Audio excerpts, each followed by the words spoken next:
Muy bien, estamos durante la Semana Santa. Y la Semana Santa, ¿verdad? Como muchas otras de las temporadas que celebramos como cristianos, traen ciertas imágenes a nuestros ojos, ¿verdad? A nuestra mente, a nuestro corazón. Por ejemplo, cuando pensamos en la Navidad, ¿qué imágenes vienen a nuestra mente?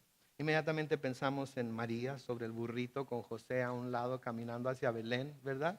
Inmediatamente pensamos en el pesebre, ¿verdad? En donde nació Jesucristo y a Jesús en el pesebre y María y José a un lado con los borreguitos y con las vacas y con los burritos y luego los pastores a su alrededor. Pensamos en la multitud de ángeles que se les apareció a los pastores para anunciarles la venida del Mesías, ¿verdad? Entonces son imágenes que inmediatamente cuando pensamos en esos días de fiesta que celebramos vienen a nuestra mente. Ahora, si yo les preguntara en la Semana Santa, ¿qué imágenes vienen a nuestra mente? Toda esta semana hemos tenido imágenes en nuestra mente de algo que sucedió durante la Semana Santa, ¿verdad? Comenzamos la semana pasada con ¿qué? Con la entrada triunfal de Jesucristo a Jerusalén, ¿verdad? Y todos poniendo las palmas en el piso para que Él pasara y gritando, Hosana, Hosana, bendito el que viene en el nombre del Señor. Y tratamos de hacer todo de acuerdo a lo que está presentando la temporada. En la pantalla teníamos una hoja de palma y todo está muy bonito, ¿verdad? Pero ¿qué más? ¿Qué más se nos viene a la mente cuando pensamos en Semana Santa? Quizás la última cena, en donde está el Señor Jesucristo con todos sus discípulos e instituye lo que nosotros conocemos ahora como el servicio de comunión. Quizás Jesús siendo juzgado por los sacerdotes, interrogado por el rey Herodes, interrogado por Pilato. Yo me acuerdo mucho de una Biblia muy grande que ya les he hablado a ustedes de ella que mi mamá tiene. Y me acuerdo de una imagen en la que está Jesucristo con un manto rojo en su espalda, con la corona de espinas ya puesta sobre su cabeza, con las manos así cruzadas y atadas y delante de él Pilato lavándose las manos. Está tan grabado en mi mente esa imagen, ¿verdad? Quizás vemos a los soldados azotándolo, golpeándolo, ¿verdad? Los que vieron la pasión del Cristo saben lo violento que eso se miraba, ¿verdad? O quizás lo ven en la cruz todavía, crucificado, ¿verdad? Clamando a Dios porque perdone a los que les están burlando de Él, diciendo, Padre, perdónalos porque no saben lo que hacen. Todas esas imágenes vienen a nuestra mente. Y hoy que es domingo de resurrección, si ustedes vieron su Facebook ya o si vieron algunos anuncios en el internet o en la televisión o algo, ¿qué vemos? Vemos una tumba con una piedra rodada, abierta y la tumba vacía, ¿verdad? O vemos a Jesús apareciéndole a María y a las otras mujeres que fueron a la tumba a ungir con óleo, con aceite al Señor, ¿verdad? Después de que pasó el día de reposo. ¿Ya? O lo vemos quizás apareciéndose a los discípulos, ¿verdad? Y diciéndoles, yo soy, no tengan temor, ¿verdad? O nos imaginamos quizás Él con sus discípulos en el monte, ¿verdad? Ascendiendo al cielo y dejándoles la gran comisión. Todas esas son imágenes que se nos presentan. Pero las Escrituras nos dan una visión de Jesús que a veces no nos ponemos a pensar en lo que esa visión significa. Por ejemplo, en Filipenses capítulo 2, comenzando con el versículo 5, se nos dice esto, que haya en ustedes el mismo sentir que hubo en Cristo Jesús, quien siendo en forma de Dios, no estimó el ser igual a Dios como cosa que aferrarse, sino que se despojó a sí mismo y tomó forma de siervo y se hizo semejante a los hombres, y estando en la condición de hombre, se humilló a sí mismo y se hizo obediente hasta la muerte y muerte de cruz. Ahí tenemos la crucifixión, ahí tenemos la primera imagen que vemos a través de nuestra Semana Santa. Y parece ser que esa es la imagen que en muchos lugares quieren que la gente tenga, ¿verdad? En algunas iglesias el Cristo todavía está sobre la cruz, el Cristo todavía está crucificado, ¿verdad? En muchas casas existe esa cruz, pero la cosa es que no se queda ahí, la cosa es que ahí no termina todo, porque si seguimos leyendo ahí en Filipenses capítulo 2, después de que dice y muerte de cruz, a partir del versículo 9 y hasta el 11 dice, por lo cual, por lo que sucedió en la cruz, Dios también, ¿qué dice? Lo exaltó hasta lo sumo y le dio un nombre que es sobre todo nombre. Cuando dice lo exaltó hasta lo sumo, no quiere decir lo exaltó a las nubes, no quiere decir lo levantó en el lugar más alto que hay en la tierra para que todo el mundo lo viera. Cuando dice que lo exaltó a lo sumo, lo exaltó a un lugar donde ya no hay más pasándolo a él. Llegó a la altura máxima a la que un ser humano, porque es un ser humano, ¿ok?, puede llegar. Y dice, lo exaltó hasta lo sumo y le dio un nombre que es ¿qué? Sobre todo nombre. ¿Con qué objetivo? Versículo 10. Para que en el nombre de Jesús se doble toda rodilla de los que están en los cielos y en la tierra y debajo de la tierra, y toda lengua confiese que Jesucristo es el Señor, para gloria de Dios Padre. Y esa es la visión que yo quiero que hoy nos llevemos de este servicio de Jesucristo. Un Jesucristo exaltado, un Jesucristo que está por encima de todo y por encima de todos. Un Jesucristo que nada ni nadie puede llegar más alto que Él. Y que un día, tanto los que estén en el cielo como los que estén en la tierra, como los que estén debajo de la tierra, van a reconocer como Señor. Y yo espero, mi oración como pastor, mi oración como hermano y mi oración como amigo, es que todos los que estamos aquí hoy, todos los que van a oír mi voz y van a ver nuestras imágenes a través del internet y en todos los demás medios en donde compartimos estos mensajes, mi oración es que todos ellos sean aquellos que declaren a Jesús Señor, pero en el cielo. O, en su defecto, que lo hagan mientras están aquí en la tierra, pero no después de que estén debajo de la tierra. Porque ya cuando estén debajo de la tierra van a ser forzados a declararlo como Señor y no van a poder ser salvos por haberlo declarado como tal. Porque tiene que ser aquí en la tierra cuando esa declaración se tiene que hacer. Tiene que ser aquí en la tierra cuando esa declaración tiene que salir de nuestros labios. Que Él, Jesús, es el Señor. Ahora, tenemos una visión más clara todavía del Jesús resucitado en el cielo. Y eso es lo que vamos a ver hoy en Apocalipsis capítulo 1 y el versículo 9. Noten ahí, voy a buscarlo en mi Biblia primero porque quiero leerlo directamente desde mi Biblia. Apocalipsis capítulo 1, comenzando con el versículo 9. Lo vamos a leer todo antes de empezar a verlo, las porciones que considero importantes para esta visión del Señor. Apocalipsis capítulo 1, versículo 9. Si usted tiene una Biblia de estudio, quizás tenga un encabezado que dice, una visión del Hijo del Hombre.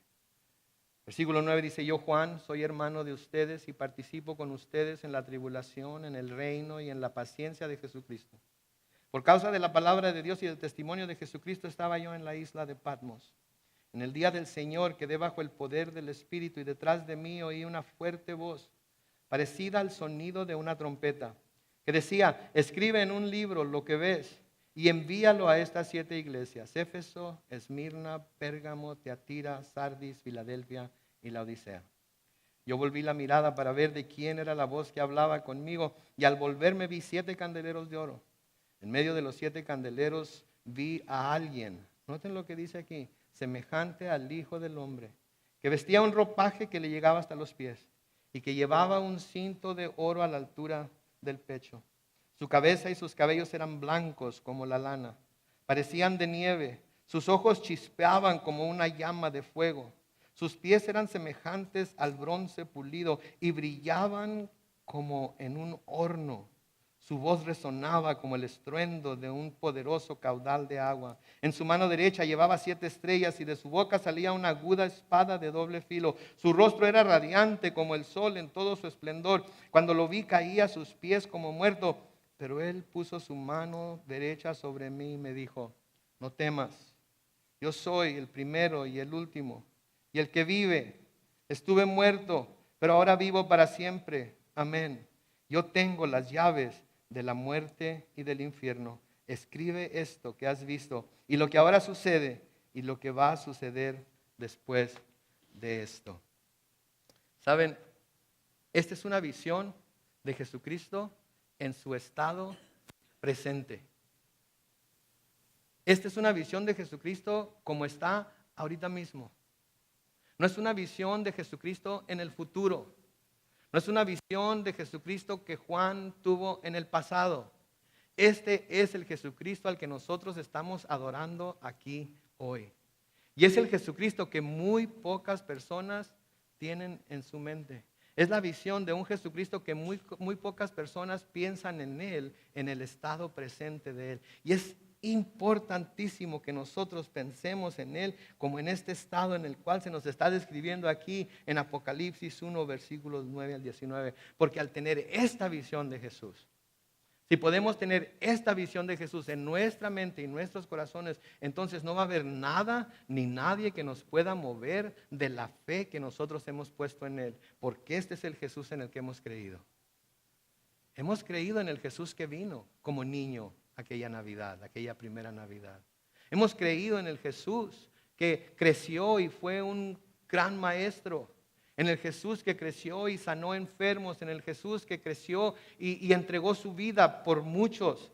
Hemos creído en Él, pero también es necesario que nos demos cuenta que hemos creído en un Cristo vivo, en un Cristo poderoso, en un Cristo que ha sido exaltado hasta lo sumo, en un Cristo que está en el cielo, a donde un día Él nos piensa llevar a nosotros también. Entonces veamos lo que se nos dice aquí. Noten ahí en el versículo 9 de Apocalipsis 1. Yo, Juan, soy hermano de ustedes y participo con ustedes en la tribulación, en el reino y en la paciencia de Jesucristo por causa de la palabra de Dios, del testimonio de Jesucristo. Estaba yo en la isla de Patmos. La isla de Patmos era una isla donde Juan había sido desterrado. Era una isla donde Juan había sido exiliado. Era una isla donde Juan había sido puesto por el gobierno romano por su testimonio y su fe en Jesucristo. ¿Sí? ¿Se acuerdan aquel Juan que le había pedido a Cristo juntamente con su hermano Jacobo que cuando él estuviera en su reino lo sentara uno a la derecha y uno a la izquierda? Ahora noten cómo se refiere a sí mismo. Yo, Juan, soy hermano de ustedes. Ahora se pone a la par con todos aquellos que han creído en Jesús. Ahora no pide un lugar preferencial, ahora no pide un lugar especial. Ahora se considera simplemente un hermano de los creyentes y un partícipe de las tribulaciones que estaban pasando los cristianos en su espera de que el reino de Jesucristo viniera a la tierra. Nosotros nos pasa lo mismo, ¿no es cierto? Nosotros como hermanos de Juan, como discípulos de Jesucristo, como aquellos que queremos vivir nuestra vida para Él, en Él, por Él, somos desterrados a menudo hasta de nuestras propias familias. A menudo en nuestros trabajos, nuestras amistades. Todos nos echan fuera, todos nos ven mal, todos nos ven diferente. Porque por nuestro testimonio acerca de Jesucristo. Porque queremos predicarlo entre aquellos que no creen. Porque queremos hablar de las grandes cosas que Él ha hecho por nosotros en nuestra vida. Y nosotros, así como Juan también, ahorita estamos viviendo en la paciencia de Jesucristo. Porque estamos siendo pacientes, ¿verdad? Todos estamos siendo pacientes esperando que Él vuelva en cualquier momento. Habemos algunos que estamos impacientes porque vuelva. Espero yo que usted sea una de esas personas que está impaciente porque venga el Señor Jesucristo. Espero que ahorita cuando hablamos acerca de la venida o cada vez que hablemos acerca de la segunda venida de Cristo diga, sí Señor, ven. Espero que ese sea el deseo de su corazón, que esa sea la oración de su corazón. Porque si creen en este Jesucristo del que estamos leyendo aquí, ¿sí? Entonces cree que Él va a volver un día y nos va a llevar a donde Él está, porque a Juan lo llevó a que tuviera esta visión para que luego la comunicara a nosotros, para que nosotros pudiéramos tener una fe fortalecida y una esperanza viva en Él. Tener paciencia, la paciencia de la que habla aquí, la palabra griega es hupomone, que quiere decir mantenerse constante en la prosecución de lo que se ha comenzado, en durar permanentemente o por largo tiempo. Eso es lo que significa paciencia. Sí, por eso a los que vamos con el doctor se nos llama pacientes. ¿No se dan cuenta que nos llama pacientes? ¿Por qué? Porque cuando vamos con el doctor tenemos que ser muy pacientes, ¿verdad? Porque primero tenemos que llegar al escritorio y registrarnos y luego nos dicen, siéntense, ahorita el doctor va a estar con ustedes en unos momentos. Y pasan unos momentos. Y pasan 15 minutos, y pasan 20, y pasa media hora. Y luego de repente sale una enfermera detrás de una puerta y llama nuestro nombre y decimos, ya la hicimos, ya nos llamaron, ¿verdad? Y entramos al siguiente cuarto de espera, ¿verdad? En donde se nos da una bata que nos pongamos, que normalmente no tienen nada atrás, pero vamos nada más a que nos tomen la presión de la sangre, pero quieren que nos pongamos esa bata por alguna razón. Y luego jalan un pedazo de papel sobre la mesa que está ahí y nos dicen, siéntese ahí. Y ahí está un paciente. ¿Ah? Y leemos todos los anuncios que están en la pared de la oficina del doctor. Y luego quizás jalamos una revista o si se tarda mucho abrimos los cajones para ver qué tienen. Como cuando vamos de visita con nuestros familiares y amigos, ¿verdad? Estamos siendo pacientes. O sea, eso es de lo que se trata aquí, eso es de lo que está hablando aquí. Estamos siendo pacientes, ¿sí? Estamos viviendo la paciencia de Jesucristo. Estamos haciendo lo que tenemos que hacer mientras Él se manifiesta y viene por nosotros. Pero debemos también de recordar que los sufrimientos que tenemos aquí en la tierra son sufrimientos que están diseñados precisamente para incrementar en nosotros esa paciencia, ¿sí? En Romanos capítulo 5, los versículos 3 y 4, se nos dice esto. Y no solo esto, sino que también nos regocijamos en los sufrimientos. ¿Por qué? Porque sabemos que los sufrimientos producen resistencia o paciencia. La resistencia produce un carácter probado y el carácter aprobado produce esperanza. Y esta esperanza, dice el versículo 5, no nos defrauda porque Dios ha derramado su amor en nuestro corazón por el Espíritu Santo que nos ha dado. ¿Sí? Y precisamente por lo que Juan estaba sufriendo, por lo que él estaba pasando, por su testimonio de Jesús y por la palabra de Cristo, era necesario que él tuviera esta visión del Cristo resucitado en el cielo. Y por eso es importante y es necesario que nosotros también tengamos esa misma visión del Cristo resucitado, ya no aquí en la tierra, sino en el cielo, en el lugar que le corresponde, exaltado a lo sumo, exaltado sobre todo nombre, exaltado sobre todo reino, exaltado sobre toda potestad, porque cuando nos damos cuenta que ese es el estado presente de Jesús, entonces podemos tener también esa misma esperanza de la cual Pablo habla aquí, que no nos defrauda. Noten lo que sigue diciendo en el versículo 10, en el día del Señor quedé bajo el poder del Espíritu Santo y detrás de mí oí una fuerte voz parecida al sonido de una trompeta.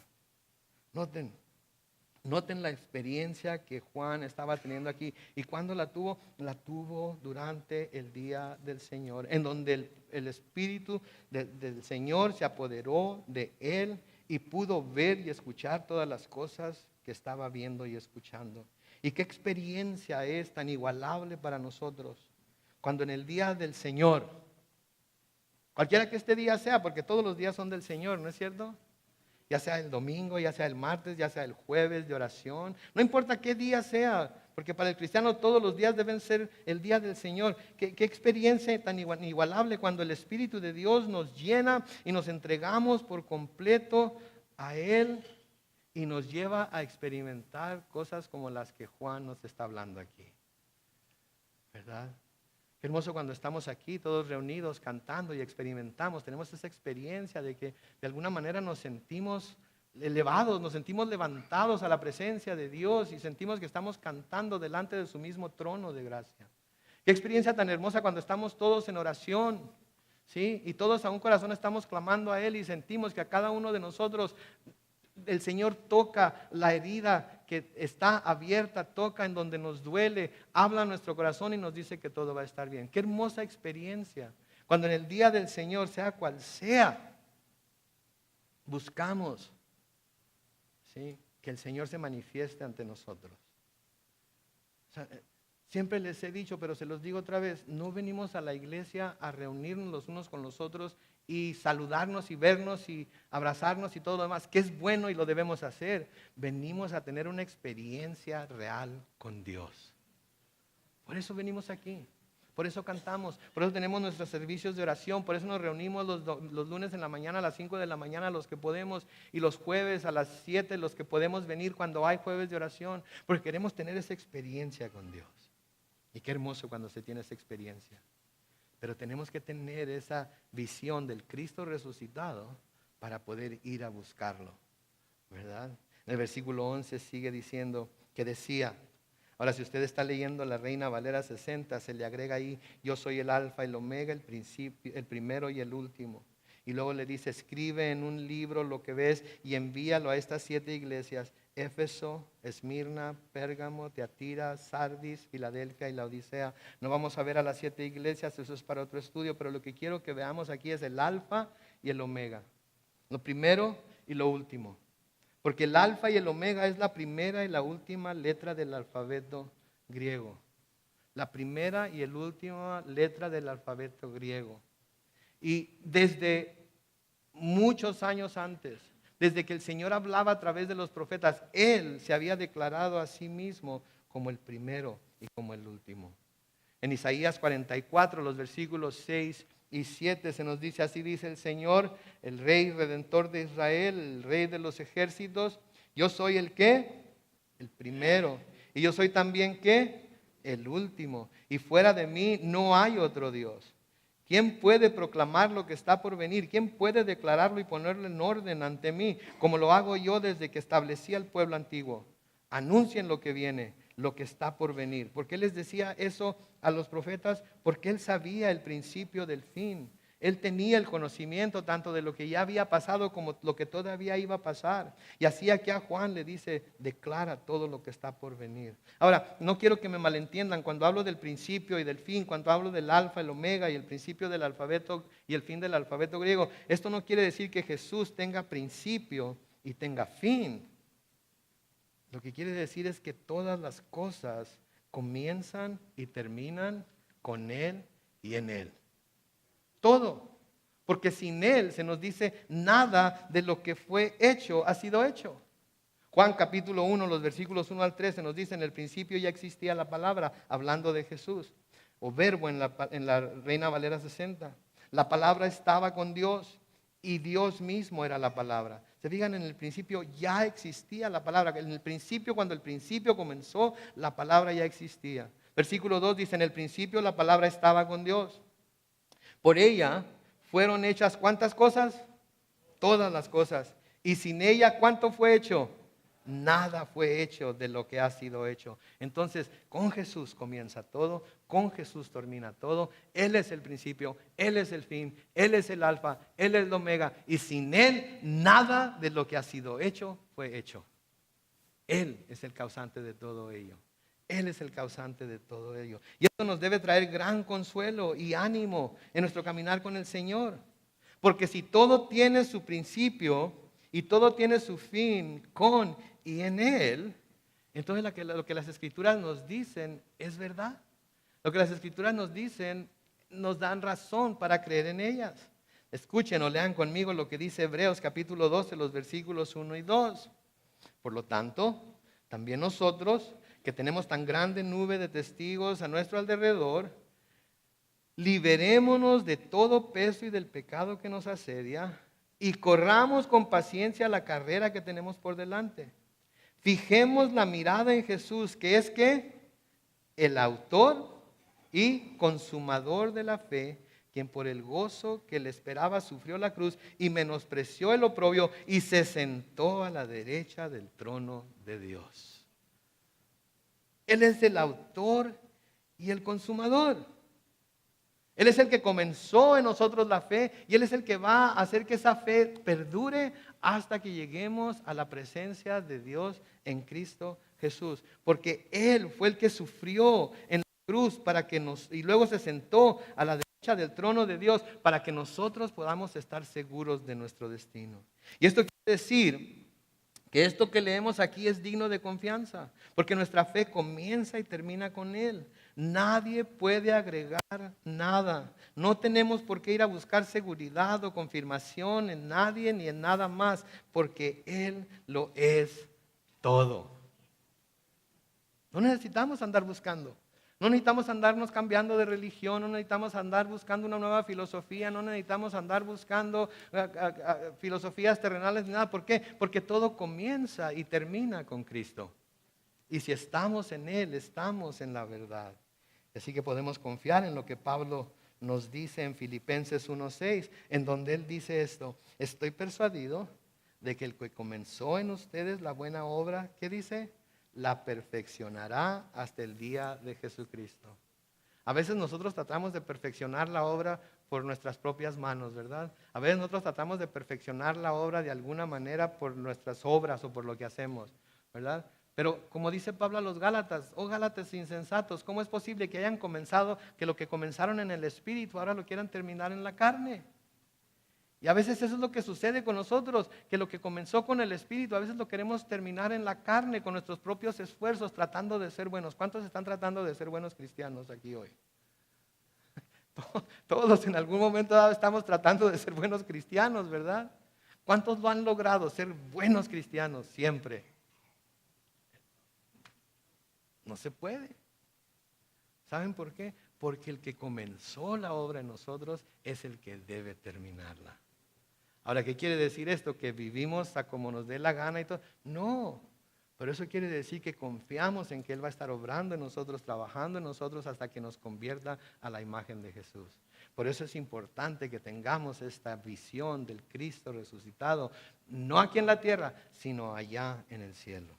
En el versículo 12, yo volví la mirada para ver de quién era la voz que hablaba conmigo, y al volverme vi 7 candeleros de oro, que ese es otro estudio por sí mismo, y en medio de los 7 candeleros vi a alguien semejante al Hijo del Hombre, que vestía un ropaje que le llegaba hasta los pies y que llevaba un cinto de oro a la altura del pecho.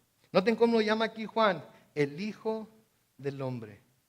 El Hijo del Hombre, y la expresión el Hijo del Hombre o Hijo de Hombre, ¿saben ustedes qué es la más utilizada en los evangelios para referirse a Jesús de Nazaret? Era el Hijo de Dios, ¿sí? Era Dios mismo. Pero el título que más se usa para describir a Jesús de Nazaret es el Hijo de Hombre.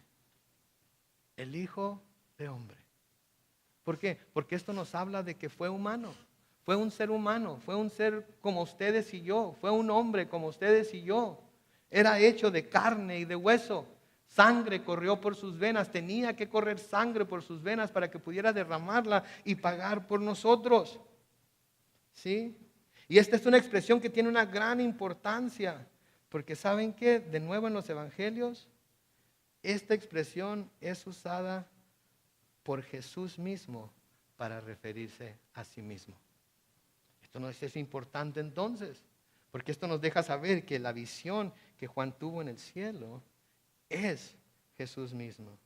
Pero también es importante señalar esto, que esta expresión se usa proféticamente en el Antiguo Testamento. Se usa proféticamente desde el Antiguo Testamento. En Daniel capítulo 7, y Daniel es uno de esos libros que forzosamente se tienen que estudiar para poder entender todo el libro de Apocalipsis. Y Apocalipsis se tiene que estudiar para entender todo el libro de Daniel. Pero en Daniel capítulo 7, comenzando con el versículo 13, dice Daniel hablando aquí: mientras tenía yo esta visión durante la noche, vi que en las nubes del cielo venía alguien semejante que a un hijo de hombre, el cual se acercó al anciano entrado en años y hasta le pidió acercarse más a él. Y se le dio, noten, el dominio, la gloria y el reino para que todos los pueblos y naciones y lenguas que le sirvieran. ¿Qué no es lo que nos dice Pablo en Filipenses? Que toda lengua, toda rodilla. Y su dominio es, ¿cuánto? Eterno y nunca tendrá fin. Y su reino, ¿qué va a ser? Jamás será destruido. Esta es la visión del Cristo que debemos tener hoy en este domingo de resurrección. Esta es la visión que queremos llevarnos a casa. Esta es la visión que queremos guardar en nuestro corazón, porque esto es lo que va a cimentar nuestra fe y nuestra esperanza en Él. Ahora noten los vestidos que llevaba. Le llegaban hasta los pies. El cinto era de oro, ¿sí? Es un vestido especial. Noten que no había nadie más vestido como él. Es un vestido especial. ¿Por qué? Porque es el vestido del sacerdocio celestial de Jesús. Recuerden, él es rey y es sacerdote. Es rey y es sacerdote. Y los vestidos de los sacerdotes eran esplendorosos. Eran hechos de todos colores y tenían piedras preciosas y... Por ejemplo, en Éxodo capítulo 28 y en el versículo 4, Dios le da instrucciones a Moisés y les dice: estas son las vestiduras que deberán hacer: el pectoral, el efod, el manto, la túnica bordada, la mitra y el cinturón. Háganse pues las vestiduras sagradas para tu hermano Aarón y para sus hijos, para que sean mis sacerdotes. ¿Sí? El efod estaba cubierto de piedras preciosas. ¿Sí? Había hilo entretejido en la tela. ¿Sí? Había acentos de oro, hilo de oro entretejido en la tierra y acentos de oro a través de todos los vestidos. ¿Por qué? Porque estos iban a ser los sacerdotes que iban a representar a Dios delante del pueblo e iban a interceder por el pueblo delante de Dios. Y esto es importante, porque si esto era lo que Dios había requerido para los sacerdotes aquí en la tierra, entonces podemos imaginarnos los vestidos que nuestro sacerdote Jesús tiene en el cielo. Porque saben que esa es la función de Jesús en el cielo también. No solamente está sentado a la diestra del poder, no solamente está ahí como el Rey, Señor sobre todo, sino que está ahí como nuestro sacerdote intercediendo por nosotros. ¿Sí? Por eso el escritor a los Hebreos nos dice en Hebreos capítulo 3 y el versículo 1, por lo tanto, hermanos santos que tienen parte del llamamiento celestial, noten, consideren a Cristo Jesús, el apóstol y qué, sumo sacerdote de la fe que profesamos. Él es el sumo sacerdote. No necesitamos a otro sacerdote. Por eso yo no me llamo sacerdote. Por eso nunca aceptaría que alguien me dijera su santidad. Por eso nunca aceptaría que alguien me dijera Santo Padre. Por eso nunca aceptaría que alguien me dijera Padre siquiera. ¿Sí? Porque hay solamente un Padre, que es ¿quién? Dios. ¿Sí? Y Él es el único, sumo, que quiere decir por encima de todo, es el sumo sacerdote de nuestra fe, de la fe que procesamos. No necesitamos más sacerdote que Él para ir delante de Dios. Vamos a Él y Él nos absuelve. Vamos a Él y Él nos da perdón. Vamos a Él y Él nos lava con su sangre. Vamos a Él y Él nos lleva a la presencia del Padre. En Hebreos capítulo 4, los versículos 14 al 16, nos dicen lo siguiente: por lo tanto, y ya que en Jesús, el Hijo de Dios, tenemos un gran, ¿cómo le llama? Sumo sacerdote que traspasó ¿qué? Los cielos, retengamos nuestra profesión de fe. Porque no tenemos un sumo sacerdote que no pueda compadecerse de nuestras debilidades, sino uno que fue tentado en todo de la misma manera que nosotros, aunque sin pecado. Detengámonos ahí.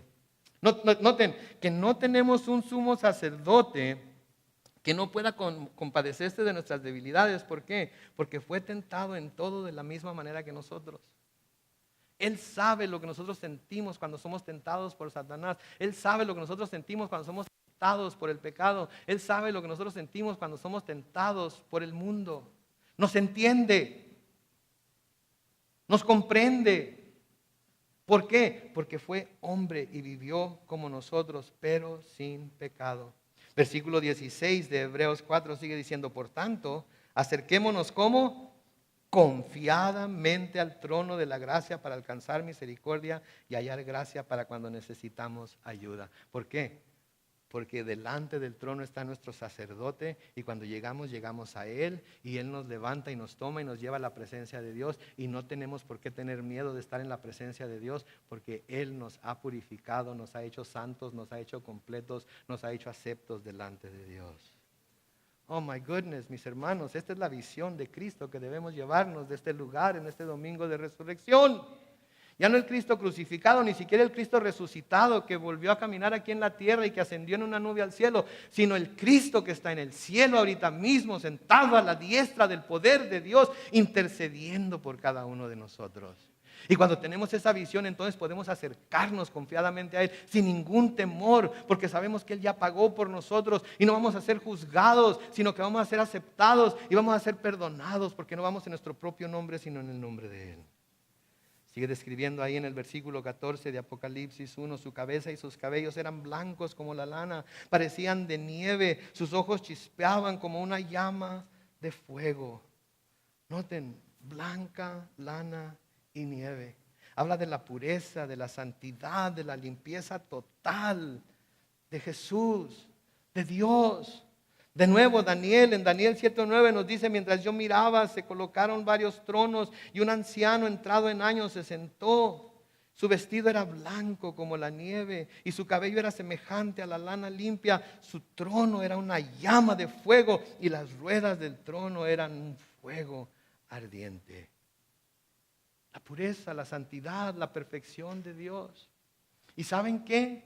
Eso es lo que Él impone sobre nosotros cuando nosotros vamos a Él con fe para pedir perdón y pedirle que sea nuestro Señor y Salvador. Y lo que tenemos que hacer es ir a su trono de gracia, ponernos a cuentas con Él y Él nos limpia y nos purifica. El profeta Isaías nos dice en Isaías capítulo 1 y el versículo 18, el Señor dice, vengan ahora y ¿qué? Y pongamos las cosas en claro. Si sus pecados son como la grana, se pondrán como blancos como la nieve. Si son rojos como el carmesí, se pondrán como blancos como la lana. Pero ¿qué tenemos que hacer? Ir a Él. Tenemos que ir a Él, creyendo que Él es y que es galardonador de aquellos que le buscan. Creyendo que Él es el Cristo resucitado al que está describiendo aquí Juan, que está por nosotros y no contra nosotros. Y luego noten que dice que sus ojos eran como llama de fuego. Y esto nos habla de una mirada penetrante delante de la cual nada se puede esconder. ¿Escucharon esto? Nada se puede esconder de Él. Podemos tener nuestro pecado muy bien escondido. Podemos tener nuestro pecado muy bien guardado en el cajón más profundo de nuestra casa, detrás de toda la ropa que tengamos guardada, bien escondido, envuelto en papel aluminio para que nada pueda ni siquiera ver a través de ello. Aún así, nadie se puede esconder de la mirada penetrante de Jesús. En Jeremías capítulo 17, los versículos 9 y 10, se nos dice que el corazón es engañoso y perverso más que todas las cosas. ¿Quién puede decir que lo conoce? Nosotros mismos conocemos la perversidad que hay en nuestro propio corazón. Y a veces cuando sale algo perverso, un pensamiento, una palabra, un hecho, nos sorprendemos de que lo hayamos hecho. ¿Por qué? Porque no conocemos la maldad que hay en nuestro propio corazón. Pero luego noten lo que dice la respuesta en el versículo 10. Lo conozco yo, el Señor, que escudriño la mente y pongo a prueba el corazón, que pago a cada uno según su conducta y según el resultado de sus obras. De nuevo Jeremías 23 y el versículo 24 dice, ¿podrá alguien esconderse de donde yo no pueda verlo? ¿Acaso no soy yo el Señor que llena el cielo y la tierra? Palabra del Señor. Mis hermanos, miren, déjenme decirles esto. Si tenemos un sumo sacerdote que es por nosotros y que ha abierto las puertas del cielo para que vayamos delante del trono de gracia de Dios para pedir ayuda y recibir el oportuno socorro, ¿para qué nos andamos escondiendo? No podemos escondernos. Es mejor confesar nuestro pecado. Sí, porque el escritor a los Hebreos nos dice en Hebreos 4:13 que nada de lo que Dios creó puede ¿qué? Esconderse de Él, sino que todas las cosas quedan como al desnudo y descubiertas a los ojos de aquel a quien tenemos que rendir cuentas. ¿Por qué no lo reconocemos aquí hoy de una vez? Que no nos podemos esconder de Él, que podemos engañar a toda la gente, inclusive podemos engañarnos nosotros mismos y creer que todo está bien con Dios y no está. ¿Por qué simplemente no confesarlo delante de Él? ¿Por qué simplemente no pedir perdón y decir, Señor, limpia mi pecado, haz que mi corazón sea como lana blanca, haz que mi mente sea como nieve? ¿Sí? Ahora, para quien no conoce a Jesucristo como Señor y Salvador, esto puede causar un gran temor en su corazón. ¿Y saben qué? Debe causar gran temor en su corazón. Es una razón para temer. Porque la palabra de Dios nos dice que Dios es un fuego consumidor y que no declarará inocente al culpable. La palabra de Dios nos dice que horrenda cosa es caer en manos del Dios vivo. Entonces, el que no conoce al Señor, esto debe causar un gran temor. Pero para quien lo conoce, para quien lo ha recibido, esto trae gran seguridad. Gran seguridad.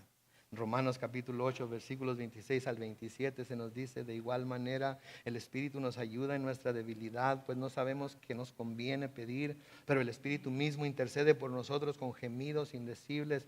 Pero el que examina los corazones, noten, sabe cuál es la intención del Espíritu, porque intercede por los santos conforme a la voluntad de Dios. El Espíritu que está en nosotros, el Espíritu de Dios intercede por nosotros.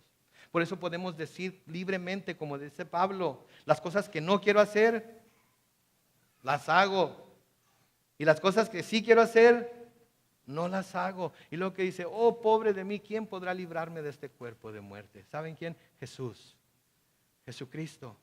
Jesucristo. Y podemos ir a Él por el poder del Espíritu Santo. Y Él sabe lo que está en nuestro corazón. Y el Espíritu, si no sabemos cómo decirlo, si no sabemos cómo expresarlo, el Espíritu lo expresa por nosotros y lo pide delante de Él. Noten el versículo 15 de Apocalipsis 1. Sus pies eran semejantes al bronce pulido y brillaban como un horno. Su voz resonaba como el estruendo de un poderoso caudal de agua. Cuando habla aquí de bronce pulido, habla de un bronce probado por el fuego, un bronce que se ha frotado, un bronce que se le ha hecho la prueba de ácido, un bronce que ha comprobado que tiene la habilidad para soportar el calor del juicio, el calor de la tentación, y ha sido encontrado capaz de soportar. Nuestro Dios no tiene pies de barro.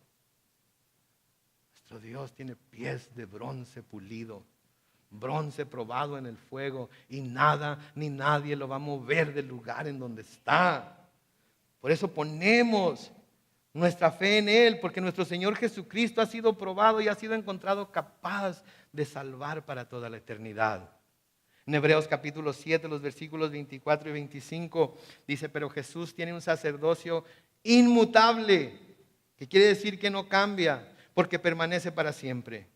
Versículo 25 dice: por eso también puede salvar, ¿hasta cuándo? Para siempre a los que por medio de Él se acercan a Dios, ya que vive, ¿cuánto tiempo? Siempre, para interceder por ellos. Mis hermanos, esta es la visión del Cristo resucitado con la que debemos salir de aquí hoy y llevarla a nuestra casa y proclamarla a los cuatro vientos. El Cristo que puede sanar para toda la eternidad. Noten versículo 16. Nos tenemos que apurar aquí un poco. En su mano derecha llevaba 7 estrellas y de su boca salía una aguda espada de doble filo. Su rostro era radiante como el sol en todo su esplendor. No vamos a hablar de las 7 estrellas, eso es para otro estudio, pero la espada, la aguda de 2 filos, una clara referencia a la palabra de Dios, de la cual el libro de los Hebreos nos dice en Hebreos 4:12 que la palabra de Dios es viva y eficaz y más cortante que las espadas de 2 filos, pues noten, penetra hasta partir el alma y el espíritu, las coyunturas y los tuétanos, y discierne los pensamientos de las intenciones del corazón. Por eso la palabra es tan importante para el cristiano. No saben cuántas veces alguien se me ha acercado después de un servicio y me ha dicho: pastor, parecía que me estaba hablando a mí.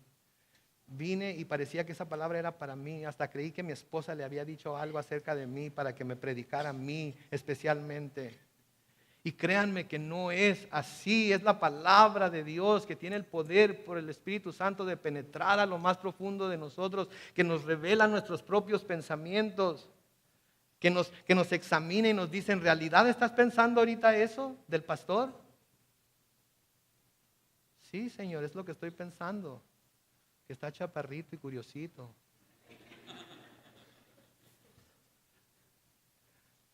¿En realidad estás pensando eso de estar aquí adorando a Dios? En realidad ya no quieres estar aquí, estás enfadado, estás aburrido. ¿En realidad eso es lo que te está pasando?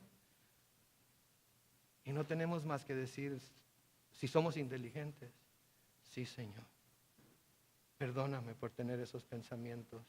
No de chaparrito y curiosito, ok, lo otro. Perdóname por tener esos sentimientos que no debo tener. Y noten, su rostro era radiante como el sol en todo su esplendor. Me recuerda la visión que mismo Juan y su hermano Jacobo y Pedro tuvieron en el monte de transfiguración. ¿Se acuerdan? Mateo 17, 1 y 2. 6 días después Jesús se llevó aparte a Pedro, a Jacobo y a su hermano Juan. Y los llevó a un monte alto y ahí se transfiguró delante de ellos y su rostro resplandecía como el sol y sus vestidos se hicieron blancos como la luz. ¿Qué creen que sintió Juan cuando vio esto en el cielo? Y luego recordó la visión que había tenido en el monte. No importa que me hayan desterrado, no importa que esté en Patmos, no importa que me hayan echado fuera, estoy en la presencia de Jesús. Y luego noten lo que dice: cuando lo vi caía a sus pies como muerto, pero él puso su mano derecha sobre mí y me dijo: no temas, yo soy el primero y el último, el que vive. Estuve muerto, pero ahora vivo para siempre. Amén. Y luego noten lo que dice: yo tengo las llaves de la muerte y del infierno. Noten, estuve muerto, pero ahora vivo para siempre. Estuve muerto, pero ya nunca voy a volver a morir. Romanos 6, 9 y 10 dice: sabemos que Cristo resucitó y no volverá a morir, pues la muerte ya no tiene poder sobre él, porque en cuanto a su muerte murió al pecado de una vez y para siempre, pero en cuanto a su vida vive para Dios. Él tiene las llaves de la muerte, Él tiene las llaves del infierno. ¿Sí? Él murió en la cruz y resucitó de los muertos. La muerte ya no puede mantener prisionero al Señor en la tumba, y eso debe asegurar nuestros corazones también y nuestra esperanza en Él, porque la muerte no puede mantenernos a nosotros encerrados en la tumba tampoco. Primera de Tesalonicenses capítulo 4, los versículos 13 y 14 dice: hermanos, no queremos que ustedes se queden sin saber lo que pasará con los que ya han muerto, ni que se pongan tristes como los que no tienen esperanza. Así como creemos que Jesús murió y resucitó, así también Dios levantará con Jesús a los que murieron en Él. Segunda de Corintios 4, versículos 13 y 14 dice: pero en ese mismo espíritu de fe y de acuerdo a lo que está escrito, creí, por lo tanto hablé. Nosotros también creemos y por lo tanto también hablamos. Sabemos que el que resucitó al Señor Jesús, también ¿a quiénes? A nosotros nos resucitará con Él y nos llevará a su presencia juntamente con ustedes. Oh my goodness. Ni la muerte nos va a poder detener. Y el infierno, ¿se acuerdan lo que el Señor Jesucristo les dijo a Pedro cuando preguntó: ¿quiénes dicen ustedes que soy? Y Pedro le dijo: tú eres el Cristo, el Hijo de Dios. Y le dijo: Pedro, bienaventurado eres, porque tú no recibiste esto de carne y sangre, sino el Padre te lo reveló. ¿Y qué le dijo? Tú eres Pedro, y sobre esta roca levantaré mi iglesia. ¿Cuál es la roca? La declaración de que Él era el Hijo de Dios. Y dice: sobre esta roca, sobre esta declaración, levantaré mi iglesia, y las puertas ¿de quién? Del Hades, del infierno, no podrán contra ella. Jesús tiene las llaves de la muerte. Jesús tiene las llaves del infierno. Si nos encontráramos encerrados con alguien en algún lugar en el que no queremos estar, y alguien se levanta y dice: yo tengo las llaves, ¿cuántos correrían a esa persona para que los dejara libres? Todos. Hoy todo pecador está muerto. Hoy todo pecador que no ha confiado en el Señor Jesucristo está condenado al infierno. Y hoy el Jesucristo resucitado se ha puesto de pie entre nosotros y ha dicho: yo tengo las llaves de la muerte y del infierno. ¿Quién quiere salir libre? El que quiere salir libre lo tiene que proclamar a Él como Señor y Salvador, porque no hay otra forma. Amén. Oremos.